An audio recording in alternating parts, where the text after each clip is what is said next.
Putusan nomor 260/PIT-B/2020/PN-PBR demi keadilan berdasarkan ketuhanan yang Maha Esa, Pengadilan Negeri Pekanbaru yang memeriksa dan mengadili perkara pidana dengan acara pemeriksaan biasa pada tingkat pertama telah menjatuhkan putusan sebagai berikut di bawah dalam perkara terdakwa Samuel Tanuwijaya bin Wijaya, tempat tanggal lahir di Pekanbaru, umur 28 tahun, 1 April 1992, jenis kelamin laki-laki, kebangsaan Indonesia, tempat tinggal Jalan Paus Gang Merdo nomor 32, agama Islam, pekerjaan pegawai negeri sipil.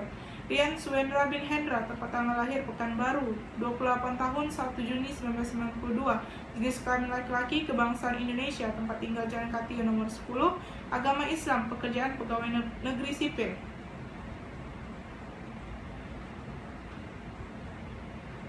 Perbuatan terdakwa tersebut sebagaimana diatur dan diancam pidana dalam pasal 285 KUHP, menimbang bahwa untuk membuktikan dakwaannya tersebut, penuntut umum telah menghadapkan di persidangan saksi-saksi dan atas persetujuan terdakwa dan penuntut umum, keterangan-keterangan saksi tersebut dibacakan di persidangan sebagai berikut. 1.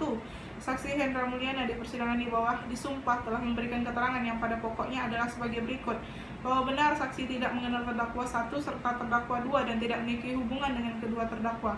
Bahwa benar saksi tidak mengenal korban dan tidak memiliki hubungan dengan korban.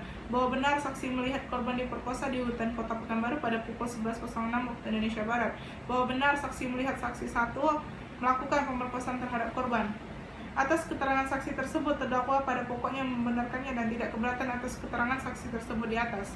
2. Saksi ahli Dahlia Afriani di persidangan telah memberikan keterangan yang pada pokoknya adalah sebagai berikut: bahwa benar saksi tidak mengenal terdakwa 1 serta terdakwa 2 dan tidak memiliki hubungan dengan kedua terdakwa. Bahwa benar saksi mengenal korban dan memiliki hubungan dengan korban. Saksi adalah dokter yang mengobati korban. Bahwa benar saksi mengatakan korban dipukul oleh benda tumpul sehingga menyebabkan korban pingsan. Saksi mengatakan adanya luka di bagian kepala. Bahwa benar saksi mengatakan adanya peradangan pada alat kelamin korban dan pecahnya sel darah di korban. Bahwa benar saksi menemukan bukti sperma dari alat kemaluan korban dan menemukan cairan sperma yang berbeda DNA dari alat kelamin korban. Bahwa benar saksi mengatakan korban diperkosa oleh lebih dari 1 orang.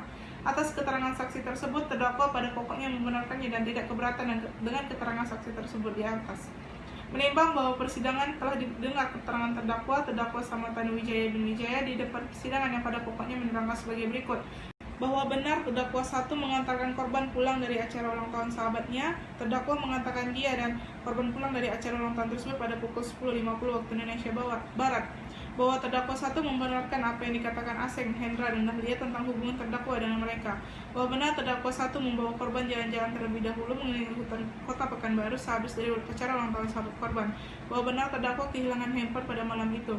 Terdakwa Rian Suendra bin Hendra di depan persidangan yang pada pokoknya menerangkan sebagai berikut: bahwa benar terdakwa 2 memiliki dendam terhadap korban. Bahwa benar terdakwa 2 membuat janji dengan terdakwa 1 untuk bertemu di hutan kota pada malam itu. Bahwa barang bukti tersebut di atas telah disita secara sah menurut hukum. Saksi dan terdakwa di persidangan membenarkan sehingga barang bukti tersebut dapat digunakan untuk memperkuat pembuktian.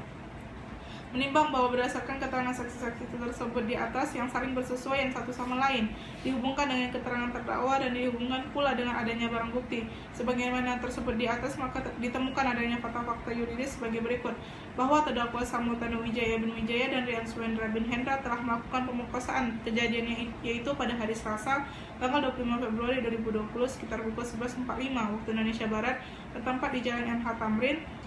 Terdakwa telah melakukan tindak pidana pemerkosaan. Bahwa mulanya terdakwa Samuel Tanuwijaya bin Wijaya dan Rian Suendra bin Hendra telah bekerjasama untuk melakukan pemerkosaan terhadap korban Melati Putri dan Aseng Kusuma juga turut serta melakukan tindak pidana pemerkosaan tersebut. Menimbang bahwa dari fakta yuridis tersebut di atas, majelis hakim akan menilai apakah terdakwa terbukti bersalah atau tidak melanggar pasal yang dakwakan padanya sebagai berikut: menimbang bahwa terdakwa tersebut oleh jaksa penuntut umum dengan surat dakwaan nomor register perkara nomor PDM 123-PKB-2-2020 tertanggal 27 Maret 2020 telah didakwa dengan dakwaan sebagai berikut: perbuatan terdakwa tersebut sebagaimana diatur dan diancam pidana dengan pasal 285 KUHP. Menimbang bahwa oleh karena dakwaan jaksa penuntut umum tersebut disusun dalam bentuk dakwaan tunggal, maka majelis hakim akan mempertimbangkan dakwaan tunggal tersebut.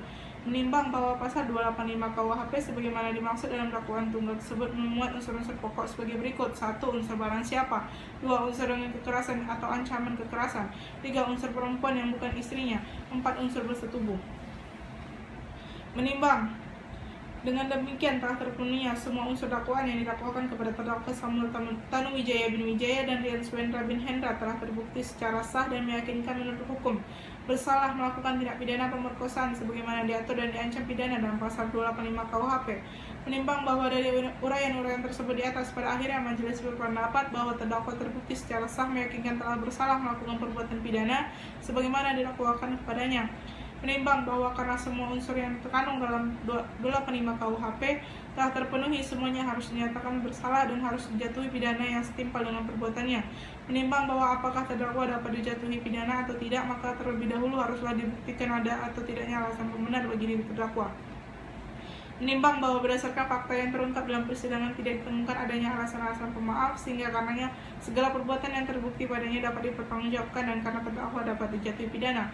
Menimbang bahwa sebelum dijatuhkan putusan atas diri terdakwa, maka terlebih dahulu dipertimbangkan hal-hal yang memberatkan maupun hal-hal yang meringankan bagi diri terdakwa sebagai berikut. Hal-hal yang memberatkan: perbuatan terdakwa telah meresahkan masyarakat, terdakwa tidak menyesali perbuatannya. Hal-hal yang meringankan: terdakwa belum pernah dihukum, terdakwa bersikap sopan selama dalam proses persidangan. Menimbang bahwa selanjutnya tentang lamanya terdakwa berada dalam tahanan, maka perlu ditetapkan bahwa dalam menjalani pidana yang dijatuhkan akan dikurangkan segenapnya. Menimbang bahwa oleh karena terdakwa tersebut dinyatakan bersalah dan dijatuhi pidana, maka kepadanya harus pula dibebani membayar biaya perkara yang besarnya akan ditetapkan pada amar putusan ini. Menimbang bahwa oleh karena itu tidak ada alasan yang terdakwa mengeluarkan terdakwa dari tahanan, maka hakim berpendapat terhadap terdakwa harus tetap berada dalam tahanan. Memperhatikan 285 KUHP dalam undang-undangan dan peraturan lain yang bersangkutan. Mengadili: 1. Menyatakan terdakwa Samuel Tanuwijaya bin Wijaya dan Rian Swendra bin Hendra telah terbukti secara sah dan menyatakan pemerkosaan. 2. Menjatuhkan pidana terhadap terdakwa oleh karena itu dengan pidana penjara selama 11 tahun. 3. Menetapkan masa tahanan yang telah dijalani oleh terdakwa dikurangkan seluruhnya dari pidana yang dijatuhkan. 4. Menetapkan barang bukti berupa pakaian dalam korban, kayu broti, baju dan celana, sepeda motor beserta dompet pelaku dikembalikan kepada yang berhak, yaitu korban Melati Putri. 5. Membebankan pula kepada terdakwa untuk membayar biaya perkara sebesar 2 juta rupiah. Demikian diputuskan dalam rapat pemusyawaratan Majelis Hakim Pengadilan Negeri Pekanbaru pada hari Jumat 22 Mei 2020 oleh kami, Cindy Febrianti ZSHMH sebagai Ketua Majelis dan Julpan Syahputra SHMH sebagai Hakim Anggota 1 dan Handiko sebagai Hakim Anggota 2. Putusan mana diucapkan dalam sidang terbuka untuk umum pada hari itu juga oleh Ketua Majelis tersebut dengan dihadiri oleh Hakim Anggota tersebut di atas dan akan dibantu oleh Julpan Syahputra SH sebagai panitera dan dihadiri pula Siti Aisyah SH, Jaksa Penuntut Umum pada Kejaksaan Negeri Pekanbaru dan terdakwa tersebut di atas.